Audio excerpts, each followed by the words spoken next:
And you know, the contributions to make this happen were from $5 to $111,000.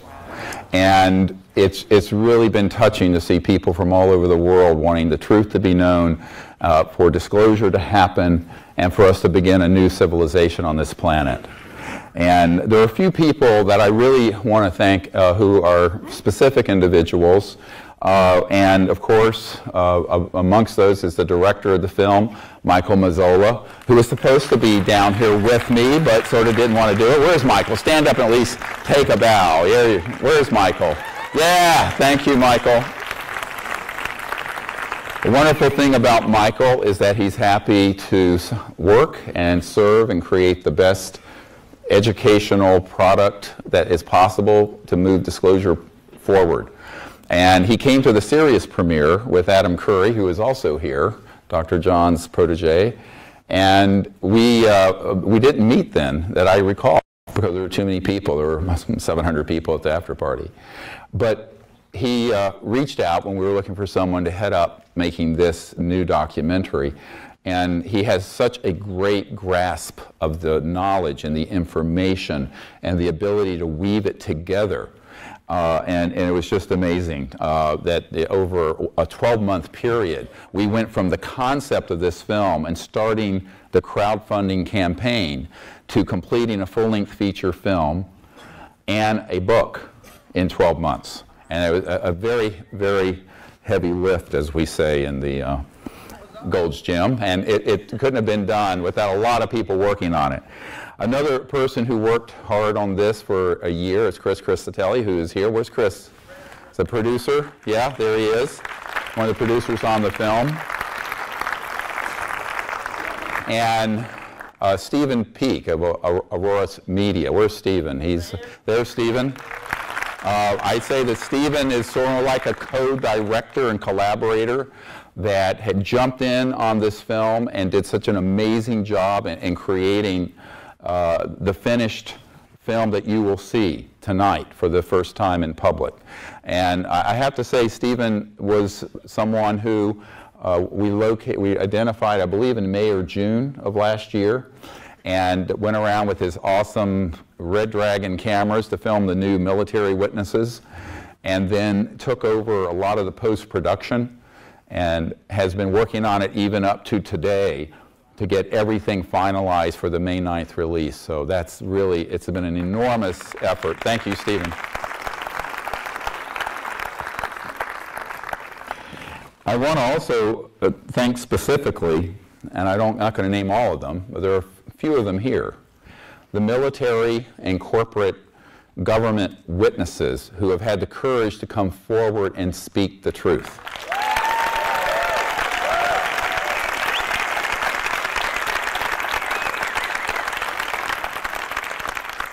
When I accidentally began this project in my misspent youth, I don't know if you can imagine being in your mid-30s being asked to brief a sitting director of the CIA on this, which is what happened to me. Being a doctor in North Carolina, working in an emergency department, taking care of things like shootings and stabbings and car wrecks and heart attacks and all that fun stuff. And at that time, I was asked to do it because we had successfully, in the spring of 1992, had a close encounter to fifth kind project where we set up protocols to contact interstellar civilizations, and 4 extraterrestrial vehicles showed up on the beach. And this got kicked up to Army intelligence and the agency, and the next thing I know, I'm in a hotel room being shot, you know, with 30 questions. Like, what the hell are you doing? But the friendly people in the IC, the intelligence community, reached out and said, look, we want to help you. And there are people who should know about this issue who are being denied access. And at first I didn't believe it. And I didn't know. I'm a doctor, never been in the government, never had a security clearance, although I've been in underground facilities where I needed one, but I got in anyway. That's another story for another day. And what ended up happening is that the people who were key to making disclosure happen were the folks on the inside who know how dangerous this secrecy is. And those are a larger number than you can imagine. Of the little over 100 military and CIA and corporate witnesses that I have on videotape, those are maybe a tenth of the ones that I have interviewed, because the other 90% are afraid of lethal force being used against them. But the ones who have stepped forward, I think, are heroes of our country and heroes of the world, and thank you, each and every one of you who have done so.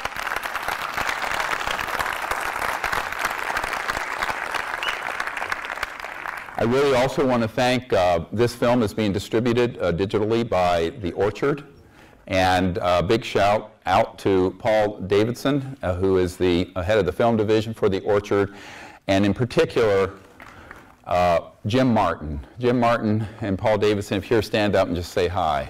Everyone needs to know you guys are the movers and shakers making this happen for the whole world. And I think that through the efforts that The Orchard has launched, there are millions and perhaps tens of millions and very possibly hundreds of millions of people who will know the truth. They are doing an amazing job. And also Julie Adansker, who is their marketing pro. Thank you very much for your great efforts. I want to say a little thing about Jim Martin. Jim Martin's a guy who's actually been involved with Close Encounters of the Fifth Kind initiative and lives down here in Orange County. And if it wasn't for Jim's pure-heartedness, his dedication, his perseverance, we would have never come together and reached an agreement with The Orchard, or gotten a completed film, or had Giancarlo Esposito, who many of you know from Breaking Bad, Gus, on that, who did the narration. Such an essential part of this entire project has been Jim Martin. So from my deepest heartfelt appreciation, I want to say, all of you, a big thank you and a round of applause to Jim Martin and Paul Davidson.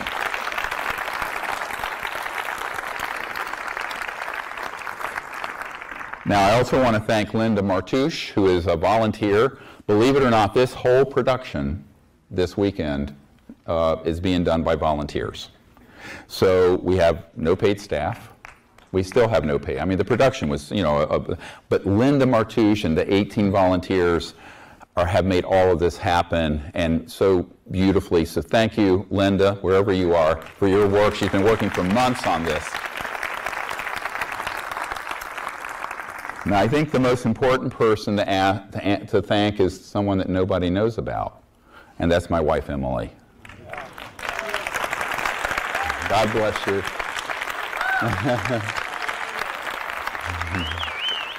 I can honestly say I wouldn't be a medical doctor without her.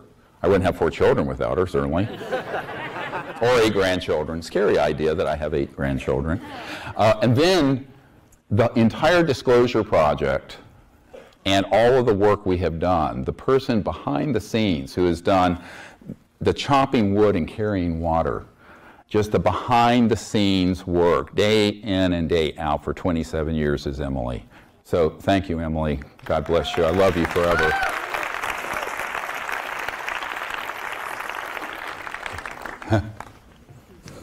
Come on in. We're going to have, by the way, our 38th anniversary in August. And usually when people come on one of these expeditions with me for a week, about halfway through, I say, can you imagine being married to me for 37 years? And all the women go, no! It's kind of like drinking from a fire hose. Anyway, she's a it's like a really intense project. This project is a labor of love for all of us. I also want to thank Steve Alton, who is the co-author of the book Unacknowledged. Now, we're here for the movie premiere, but this is also the book premiere. All right? So here's how all of you concerned with disclosure can move it forward. Go home tonight. Tomorrow, call your bookstore, Barnes & Noble, whoever it is, and ask them to order this for you. You know, get a copy downstairs first. But ask them to order it for you. And because if enough people do that and it hits the New York Times bestseller list in the next month, that will open up so many media avenues into the expose that's in the book. And the book, by the way, has about 10 times as much data, information, cases as the movie. So I really recommend that folks, get it, but also, call people. And Steve Alton was the co-author and editor for it, a great guy who did a tremendous job at making it very readable. Because all of my books I did on my own were like 600 pages, and I don't know how readable. But this is like 326 pages, reads really well, put together well, very professional. Because I'm not a professional writer, he is. And so I think you're going to enjoy this book if you're aware of the others, and I recommend that you do that. But please help us by spreading the word. And those of you who are thousands of people listening right now on live stream, please go tomorrow and ask your bookstores to order this for you, and that will really have a huge effect. Now, I want to just say a few words. First, before I forget, please turn off your cell phones. Everybody? All right? At least mute them. Thanks. Don't have to be in airplane mode, but no ringers, please. I think that most folks don't understand how deep the secrecy goes on this issue. And the unacknowledged name for this movie comes from the first word of unacknowledged special access projects. Now, I had never heard of a USAP until the early 90s, when one of my military advisors, a white hat from the deep national security state, naval intelligence, said, oh yes, this is managed through unacknowledged special access projects. I said, what the hell is that? And he took me through the how of compartmentalized intelligence and projects that are so secret that if someone is your commanding general and is not part of that unacknowledged project, you are not to tell them that it exists at all. Now, this is, of course, illegal.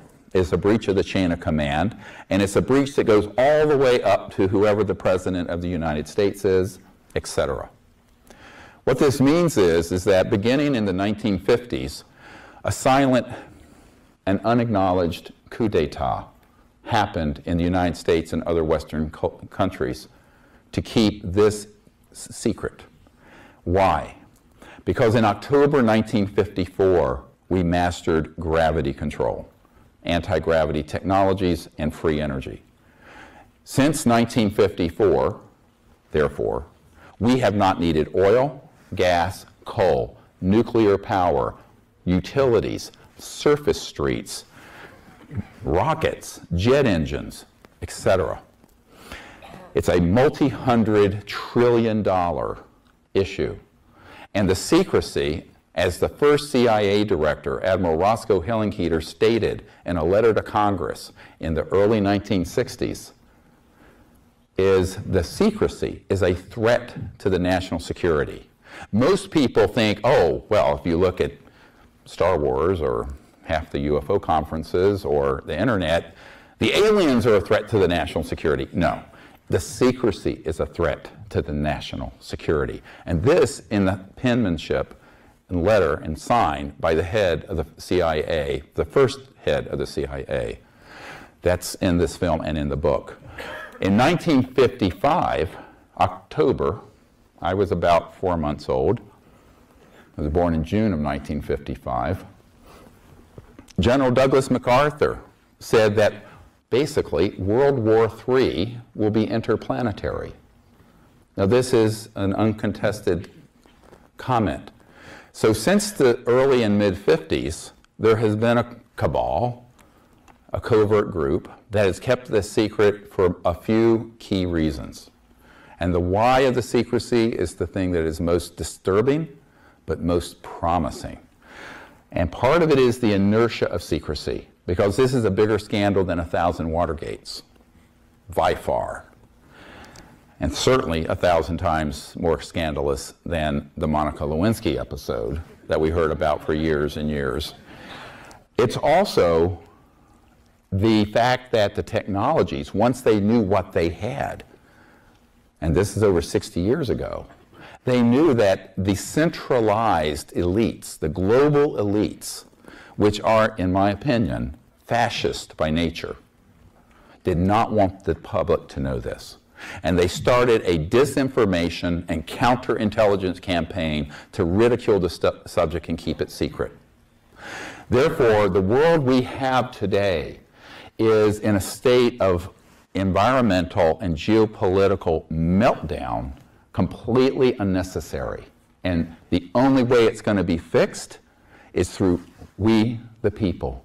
It will not be fixed by the president by himself. Yeah.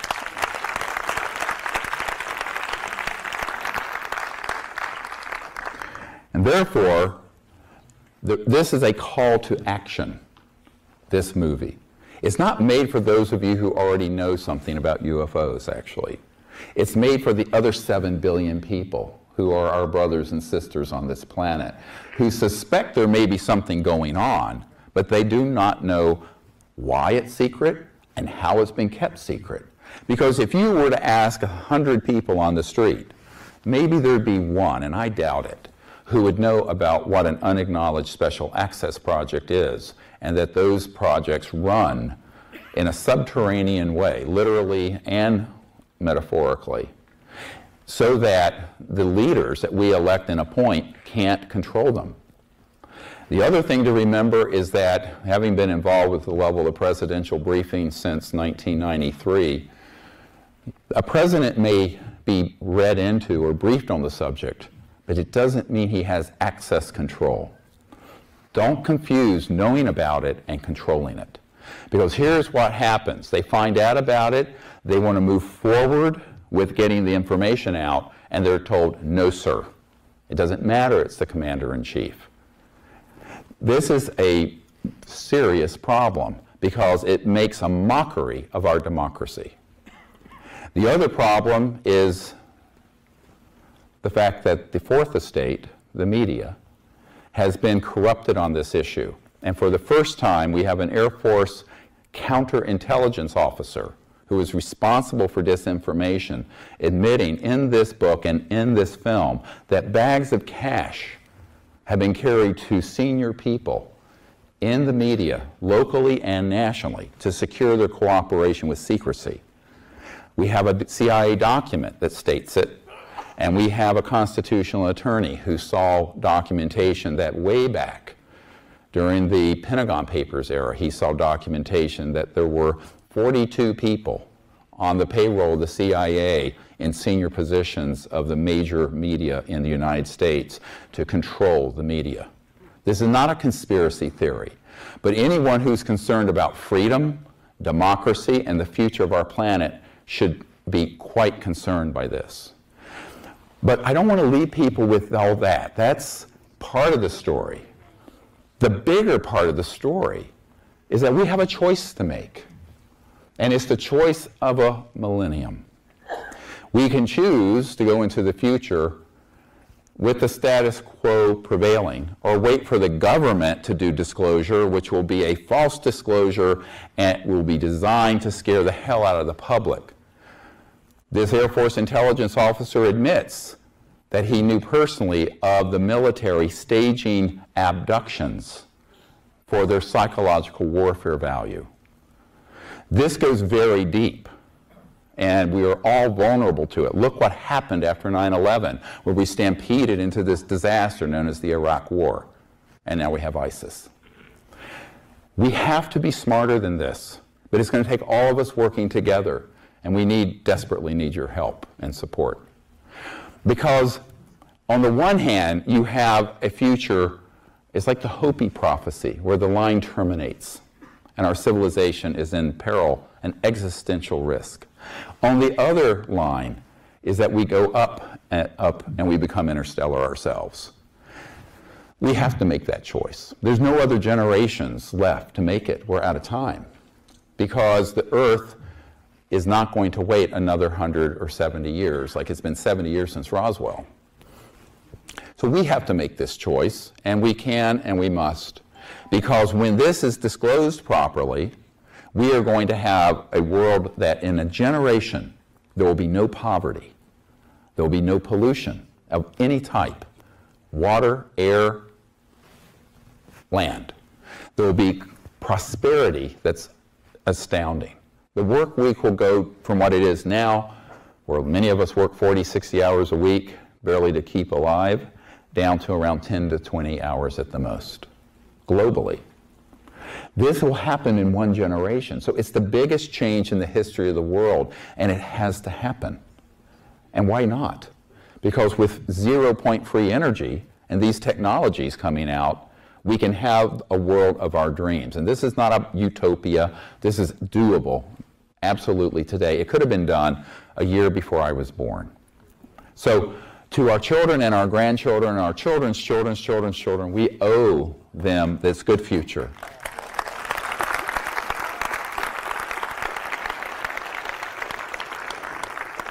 And to that end, I want to announce, and it's mentioned in this film, that we want to start a New Earth Energy Incubator. You know, Google has an incubator for ideas and technologies. We need a people's new energy incubator where we have adequate funding. So anyone who can help us with that, see me after. Come to the after party or see me tomorrow before I go back East Coast. Because what we have to do in a very short amount of time is put together the best minds in the world who understand the physics of 0 point energy. Put it into a laboratory setting that's like GitHub. Anyone heard of GitHub? Where it's sort of an open consortium. No intellectual property, no secrets, nothing like they're doing at Apple with iPhones or at Elon Musk is doing with SpaceX. It's all open source, 100%. And the laboratories are streamed online. So that the instant a physicist or an engineer hits that sweet spot in the electromagnetic field and pulls more energy out of the fabric of space and begins to run something with free energy, that data is known simultaneously all over the world. You know why? Then you can't keep it secret anymore. So to those people who know inventors working on this, doing it secretively, don't do it. You're a dead man walking. Trust me, believe me. You're not going to succeed. The only path out is to do it openly, without secrecy, and give it to the entire planet quickly. Later, people will come up with inventions and gadgets like iPhones that they can monetize. But the basic science has to come out. So this movie, we hope, does well enough financially to be able to put together the beginnings of that research effort, but we need people to come forward who understand that our civilization needs a serious, it's like the Marshall Fund for World War II, for Europe after the end of World War II. We need to create a fund where these technologies are developed and brought out, but we have to be smart about it. We have to do it in a way where there's no secrecy, where the public owns it, and it's open source, without intellectual property restrictions and without patenting. And most people in the venture capital world don't want to do it because they always want to monetize it right away. I would say that's the second step. The first step, it's like creating the internet. DARPA did it. But DARPA, the Defense Advanced Research Project Administration, isn't going to do this. You know who can do it? All of you. I know some of the people in this room. There's enough resources in this room tonight to put that new energy incubator together and get it up and running within a few months. I hope you'll help us, because this is what this message is that if we come together and stop waiting for the government and Big Brother to fix the problems and say that we, the people, will create the world of our dreams and a new civilization on Earth that will endure for thousands of years in a sustainable way, and we will become extraterrestrials to other planets in the coming generations. That's what this is about. Enjoy the film. Thank you very much. I appreciate all of your support.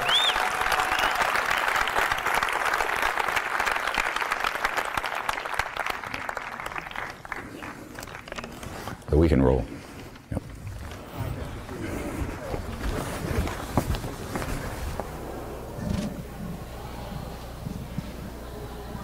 All right, that was Dr. Stephen Greer introducing the new film, Unacknowledged. That film's going to hit the streets on May 9th, May 11th. You can order it online, and you can also order it through Vimeo to watch it. It's being distributed by The Orchard, and it's going to make a lot of difference in helping this movement to mature and make more and more people aware of what's really going on. So I'm Ron James, and it's been a lot of fun to be here tonight. We're going to roll the Sirius trailer and call it a night. One of my biggest disappointments over the last 25 years is those who lack the courage of their convictions.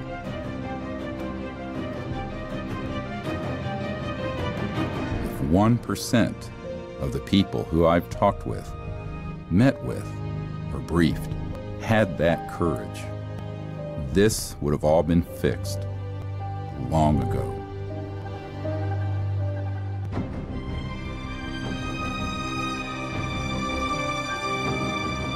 I've always told them, if you won't do it, I will. So here goes.